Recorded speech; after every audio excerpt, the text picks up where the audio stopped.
મિત્રો આપ જોઈ રહ્યા છો સાજી સમાચાર.live। હવે જોઈએ અગત્યના સમાચાર।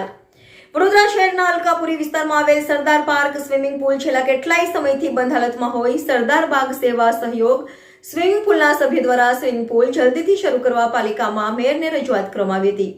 રિપોર્ટર હેમંત સમદાની, સાજી સમાચાર.live, વડોદરા।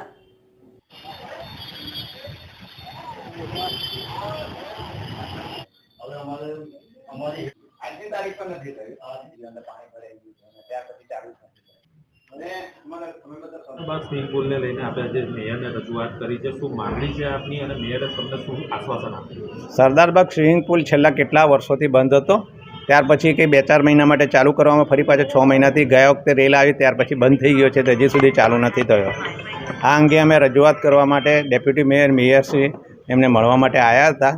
એમની રજૂઆત કરી છે। એમણે એવું કીધું છે કે ભાઈ 1 મહિનો કે 1.5 મહિનાની અમે ફરી પાછો સ્વિમિંગ પુલ ટેમ્પરરી માટે ચાલુ કરી દઈશું।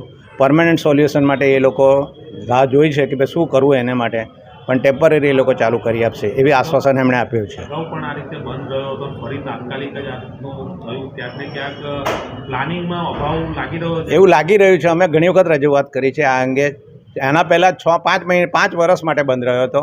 એ અંગે બી અમે દરેક જણને મળ્યા હતા, મ્યુનિસિપલ કમિશનરથી લઈને કલેક્ટરથી ધારાસભ્યથી સંસદ સદસ્યને બી મળ્યા હતા, પરંતુ આનો કોઈ નિવેડો આવતો નથી। ટેમ્પરરી આ લોકો ચાલુ કરે છે અને ફરી પાછો બંધ થઈ જાય છે, એવું થાય। મેન્ટેનન્સનો જે સમય હોય છે ક્યાંક ને ક્યાંક પહેલાં રાખવો જોઈએ, ઉનાળાથી પહેલાં લોકોને રાહત મળે।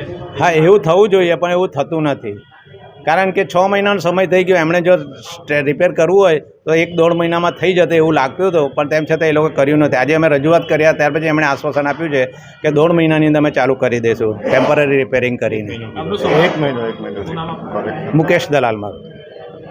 જેવી રીતે અત્યારે વડોદરા શહેરમાં 4 સ્વિમિંગ પુલ કાર્યરત છે, તો વડોદરાના વિકાસને ગતિ આપતા નવા સ્વિમિંગ પુલો, કારણ કે કેટલો એરિયા એવો પણ છે જે ગ્રામ્ય વિસ્તારનો વડોદરા મહાનગરપાલિકાની હદમાં સમાવેશ થયો છે, તો સ્વાભાવિક રીતે જ વડોદરાના લોકોની વસ્તી પણ જે આ ગ્રામ્ય વિસ્તારોનો ઉમેરો થયો છે, ત્યારે આવા બધી જ જે ફેસિલિટી છે, જાહેર સગવડો જે વડોદરા મહાનગરપાલિકા દ્વારા પૂરી પાડવામાં આવતી હોય છે, તેમાં પણ વધારો કરવાની જરૂરિયાત રહેતી હોય છે।